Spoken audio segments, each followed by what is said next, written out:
Assalamualaikum warahmatullahi wabarakatuh. Selamat pagi semuanya para santri. Bismillahirrahmanirrahim. Alhamdulillahirrahmanirrahim. Allahumma shalli wa sallim ala sayyidina Muhammad wa ala alihi wa barik wa sallim ajmain. Baik, hari ini kita akan melakukan pembelajaran untuk materi IPA terkait untuk pembahasannya. Nanti kita akan mempelajari tentang kemampuan dan kompetensi materi untuk KD 3.1 dan KD 3.4 untuk kelas 8, yaitu mengenai konsep gerak lurus, gaya, gerak benda, dan makhluk hidup. Nah, sebelum kita mulai pembelajarannya, alangkah baiknya kita mulai pembelajaran hari ini dengan berdoa terlebih dahulu. Baik, mari kita berdoa dulu sejenak agar dalam pembelajaran ini bisa lebih kita serap ilmu yang akan Ustadz sampaikan. Doa dimulai.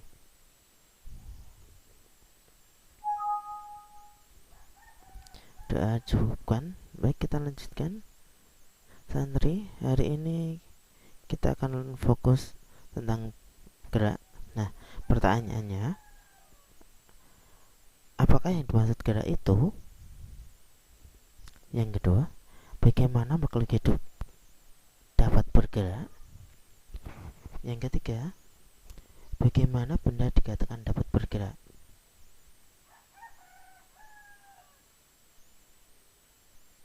Nah, di sini jika kalian perhatikan, di sini ada dua buah gambar. Yang pertama, ada mobil dekat pohon.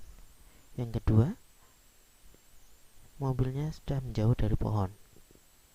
Nah, dari kedua gambar ini kalian sudah bisa menebakkan apa itu yang dinamakan dengan bergerak.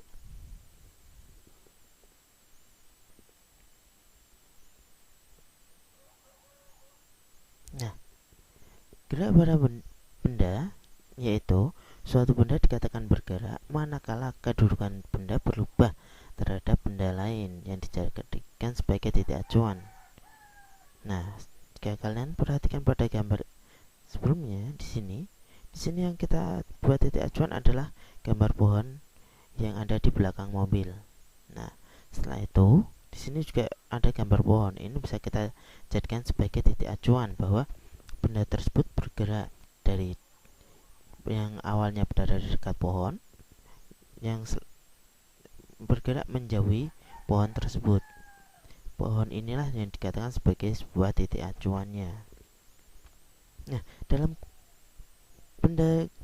gerak benda sendiri itu ada gerak benda yang memiliki lintasan lurus dinamakan dengan gerak lurus. Nah, dalam gerak lurus dapat dibedakan menjadi dua jenis, yaitu gerak lurus beraturan dan gerak lurus berubah beraturan. Dalam kehidupan sehari-hari, gerak lurus suatu benda umumnya dalam bentuk tidak beraturan.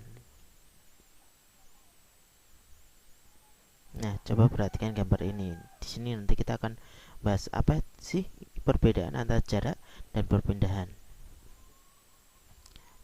Jarak itu dikatakan sebagai sebuah besaran skalar, yaitu panjang lintasan sesungguhnya yang ditempuh oleh suatu benda. Sedangkan perpindahan adalah besaran vektor, yaitu perubahan kedudukan suatu benda. Nah, jika kalian perhatikan bola ini, dengan titik acuannya adalah di sini. Dia ditendang, bergerak ke depan, lalu belok ke kiri, ya kan? Lalu maju lagi, belok kiri, berputar, lalu dia kembali. Nah, sampai ke titik ini. Di sini ini adalah titik acuannya, ini adalah lintasannya, dan ini adalah posisi akhirnya. Jarak itu dikatakan sebagai besaran skalar atau besaran yang tidak memiliki arah. Nah, dia dikatakan juga sebagai panjang lintasan sesungguhnya karena jarak dia akan menghitung dari titik awal dia bergerak ke depan, belok ke kiri, ke kanan, terus berputar, lalu kembali.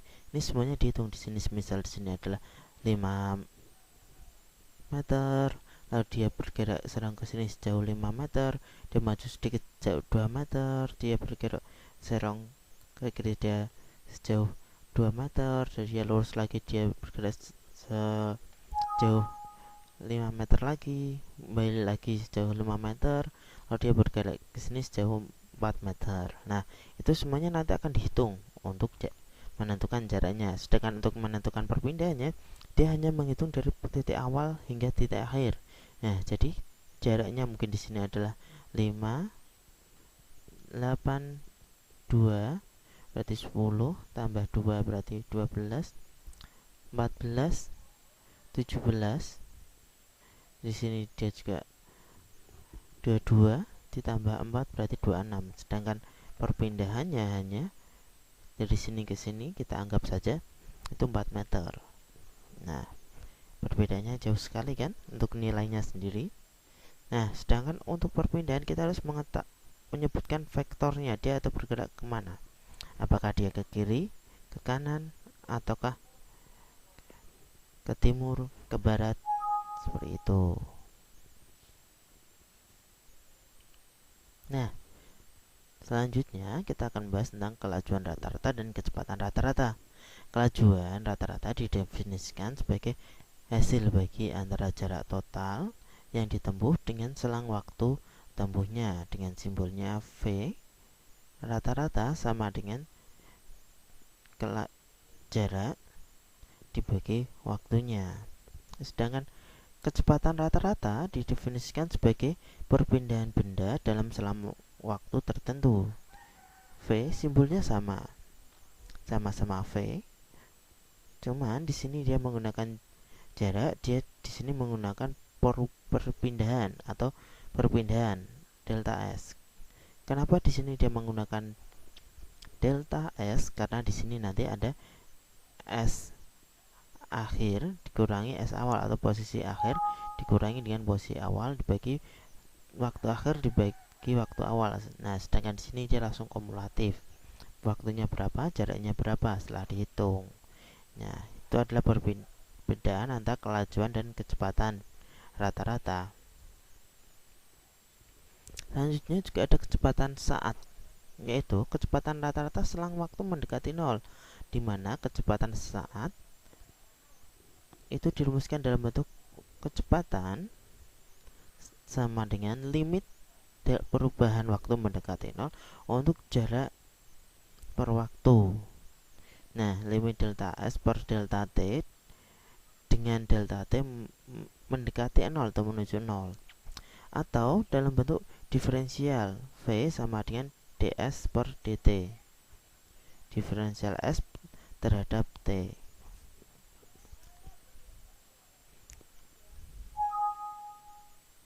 Nah, selanjutnya ada perubahan kecepatan pada waktu tertentu. Kecepatan simbolnya adalah A kecil dengan A kapital ya, karena di sini untuk percepatan dia menggunakan A kecil. Kalau untuk A kapital itu dia adalah untuk luasan. Nah, percepatan sama dengan perubahan kecepatan dibagi perubahan waktu, atau V T, V pada saat T dikurangi V awal dibagi T-nya, atau kecepatan akhir dikurangi kecepatan awal dibagi perubahan waktunya.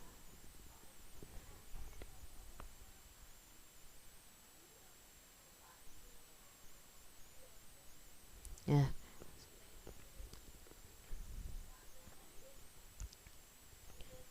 Selanjutnya, yang akan kita pelajari tentang gerak lurus beraturan. Gerak lurus beraturan itu memiliki ciri khas bahwa dia memiliki perubahan posisi. Dia memiliki perubahan posisi, tetapi kecepatannya tetap. Nah, karena dia kecepatannya adalah konstan, maka percepatannya adalah 0. Ciri khas dari gerak lurus beraturan, dia tidak memiliki nilai percepatannya. Karena apa? Karena Vt dikurangi V0 itu sama dengan 0, sehingga dalam waktu sampai berapapun, karena kecepatannya tetap, maka percepatannya juga akan 0. Seperti itu. Nah, selanjutnya adalah gerak lurus berubah beraturan. gerak pada benda dengan lintasan lurus dengan kecepatan yang berubah secara beraturan. Nah, di sini nanti kita akan mempelajari posisinya. Dia akan perlahan-lahan, dia akan naik terus semakin tajam. Kenapa? Karena nanti di sini dia adalah penambahan percepatan atau penambahan kecepatan. Nah, sehingga rumusnya adalah X sama dengan X0 ditambah V0T ditambah setengah AT kuadrat. Nah, jika kita lihat dari grafik kecepatannya adalah V sama dengan V0 plus AT dengan posisi percepatannya adalah konstan. Baik, untuk pertemuan kali ini Ustadz cukupkan untuk pertemuan kita untuk materi IPA. Untuk saat ini kita hanya membahas tentang jarak dan perpindahan, lalu ada kecepatan kelajuan ditambah dengan percepatan, lalu perbedaan gerak lurus beraturan dan gerak lurus berubah beraturan. Nah, kalian bisa catat untuk materi kali ini, nanti bisa kalian sampaikan ke Ustadz. Jika ada pertanyaan, kalian bisa menghubungi nomor WA Ustadz yang ada di grup kelas kalian. Baik, cukup sekian untuk hari ini. Terima kasih. Wassalamualaikum warahmatullahi wabarakatuh.